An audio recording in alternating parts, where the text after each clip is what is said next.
Guys, আপনারা সবাই কেমন আছেন? আজকে বিকালবেলায় মার্কেটে গেলাম, মার্কেটে ভিডিও নিয়ে আপনাদের মাঝে চলে আসলাম। টেরি বাজার এই দোকানে আমি সবসময় যাই, আমার কাছে অনেক ভালো লাগে।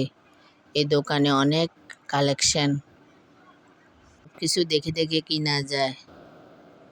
দোকানে আসলে আমার ছোট ছেলে অনেক আনন্দ পায়, সে সারা দোকান ঘুরে বেড়ায়। দোকানে সবাই ওকে অনেক আদর করে। এই দোকানে ছেলেগুলার ব্যবহারটা খুব ভালো। এই দোকানে সব কিছু পাওয়া যায়, বিশাল বড় দোকান।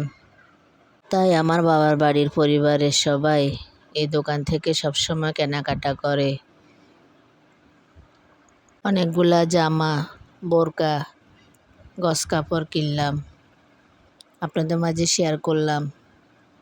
আমি কিন্তু একা না, সাথে আমার বড় বোন আর আমার হাজবেন্ডও আছে। সবাই ভিডিওটা দেখবেন, ভালো লাগলে লাইক কমেন্ট শেয়ার করবেন।